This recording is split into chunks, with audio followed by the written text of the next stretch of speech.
I'm Sarain Fox, your host of Origins, a series in partnership with Indigenous Tourism Ontario and the Royal Agricultural Winter Fair. I've been on a mission to find incredible Indigenous culinary experiences to share with all of you. Come with me on this adventure. I'm so excited to be here with Aicha Smith-Belghaba, and we're at an incredible farm. I'm going to let her tell us all about it, but we're cooking today and we get to spend some time together. Aicha, take it away. All right, so we're at Mother Bear's Garden on Seneca Road in Six Nations, and this is where I got my produce, and we're going to be picking up a couple more things. I just wanted to feature some local places where our community gets their sustenance, and it's so important that we have these types of places on the reserve because, as you know, in residential schools, they were farmers, basically workers. They would harvest these things, but they weren't allowed to eat them themselves. So bringing this type of community food sustenance is so important because, you know, we're going back to our roots, we're living healthily, we're taking back what is rightfully ours to do.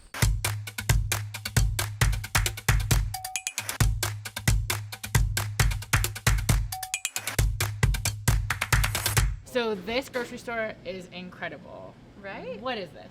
This is Townline variety grocery and gas. Townline is the road, hence the name. It's owned by local family from here. It's a beautiful place. It's so amazing for the community that we have this opportunity to have a grocery store. It's been something that's been needed down here for forever because we would have to drive out 35 minutes plus to go to any grocery store. We're gonna be grabbing a couple ingredients from here and then we're gonna head to the kitchen and start cooking. Amazing. Okay, so let's get the last couple things. Okay, let's go.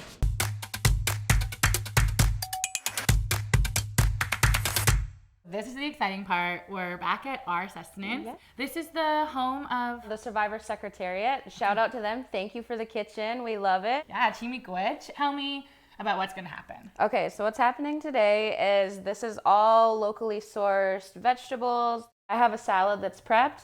We're gonna grill off some of these vegetables, saute the pumpkin and beans, grill some North African flavored venison chop. I'm gonna sit back and I'm gonna watch you a little and I might have some questions, but Okay. Where do we start? We have some beautiful green onions. We're going to cut them a little bit shorter and don't mind the dirt. It'll get burnt off. I think it's part of it now. Yeah, we like to keep it natural around here. So this is just some olive oil. It's interesting how removed people are from where food comes from. Right. Yeah. It grows in dirt. So that's salt, a little pepper, and I'll let these go in the pan for a little bit. What is the inspiration for this dish maybe, but also for the way that you cook? Honestly, the food tells me what it wants me to do. So that's generally how I cook. This is what the local gardener had. I utilize what's available, what's in season. And you know, they're all beautiful vegetables here. I just like to work with what I've got, basically. I like to keep it really res. So if you're doing this at home, don't use your hand. Use one of these or something, but my hands are seasoned. There's probably some cookums at home watching that are like, oh, my hands are seasoned too. So these zucchini are from Mother Bear's garden. Almost all the produce you see here. Look at them. They're gorgeous. They're beautiful. So we're gonna grill these guys off too.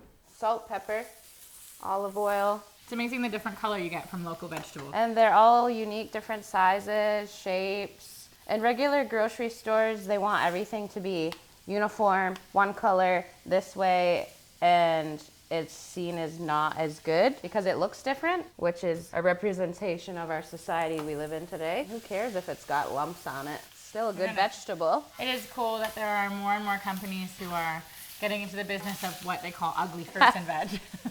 I'll take the cheaper ones that don't look normal because that's me too. Yeah, me too. All right, so our zucchini are grilled off along with our green onion. I just added some more olive oil into the pan. Generally, you can use a different oil that is better for higher temperatures. However, I use olive oil. These are our venison chops. I love the chop because, I don't know, it's my favorite cut. How I prepare this is I wash the meat off and I let it soak in cold water with some vinegar. It pulls out the blood. It assists with neutralizing the game flavor. And I cut off the fat caps and any sinew because that's where the gaminess lives as well. I am using my homemade North African wild game rub. I'm half Algerian, so that's in North Africa. I like to mix my cultures, obviously, and That's how that was created. Smell this? Yeah, of course. So we're gonna start grilling these babies off. And you were saying that it was your brother who... My brother caught this, yeah. Beautiful. And like I said, I like to keep it local. Well, you can't get more local than your family harvesting the deer. Exactly. I like my meat to be rare, medium rare. I think if you go over that, then it's not the best.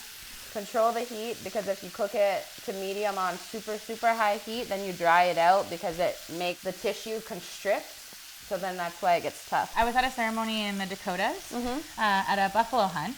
Oh, cool. And one of the first things that they do is that they, wherever the wound was that killed the animal, they take the blood. And everyone who was there at the hunt takes a sip first, like before anything else happens.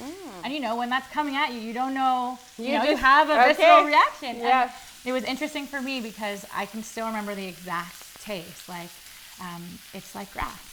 Oh, and really? So even the smell, that's all they eat, right? And so even the smell now, like wheatgrass, if you've ever tasted wheatgrass or had that, it's the same sensation. Sometimes I also crave that now.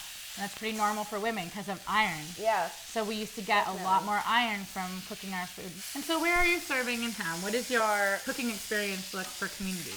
How I started cooking like this actually was because Health Services asked me to cater when I first started. They wanted, pre-contact Indigenous foods. They wanted it to be healthy. They wanted this. And I was like, I've never done this, but okay. I have a natural gift for food and cooking, so it just developed into the beauty that we see here today. And what's the dream? I just want to be able to be self-sufficient and, have a good life, provide a good life for the people that are in my family, my friends, share my knowledge and cook for people and be happy. These are all done now. I've put some butter on top. We're gonna set them to the side and let them rest. I try not to use white sugar, processed flour, etc. The butter can't really give it up. We're gonna do our side now. Okay. So in this pan here, I have some onion and some butter. This is pureed pumpkin. You can buy it in a can. It saves time. If you don't want to do that, you can whole roast a pumpkin or cut it, puree it yourself. It works just as good.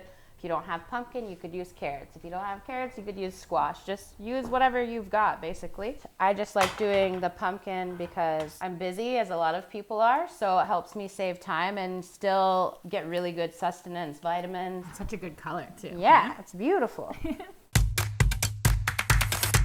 We just let the butter and onions go for a little bit. And with anything, a little salt and pepper. Not a lot, just a little bit. This is when I like to put the beans in. You get to experience so much watching, but the one thing you do miss is the smell. That's true. I apologize for that. You can set this aside and do the pumpkin and beans separate. I like to mix it up. Oh, that's such a satisfying mix. Mix everything together. You want to season in layers. I'm a little bit of a salty lady, so you know when it's time to stir it if you flatten it out, because see that, but it'll start to pop. So turn it before it pops out, because then it could burst hot pumpkin at your face.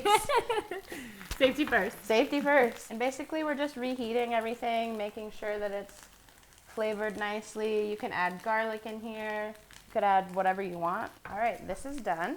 So we're gonna plate now.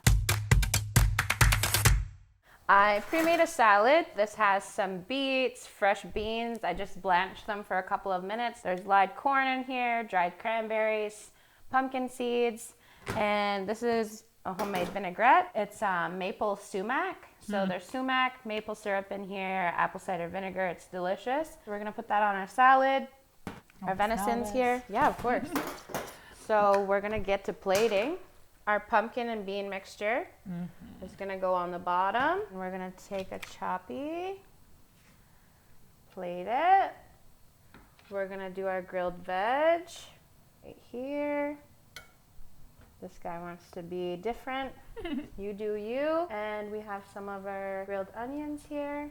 And there's your beautiful Indigenous meal. Venison chops caught by my brother, grilled local vegetables, pumpkin, and a beautiful salad. Let's do a little taste test. Okay. Yeah. Yeah, so we're gonna just be real natural with it. It is rare, so if you don't like rare, cook it longer. I suggest when you're grilling, get your char marks, get your color on it, and then finish it in the oven, because if you leave it on the grill too long, then it gets burnt. Burnt's not the way. Crisp is nice. Yeah. So this is it. All right, let's do it. Grab a taste. Cheers. Right, cheers. Delish. Really good. Wow. I'm grateful for all these incredible ingredients, but Yeah. for you sharing your knowledge and Of course. for the food. Chi miigwech.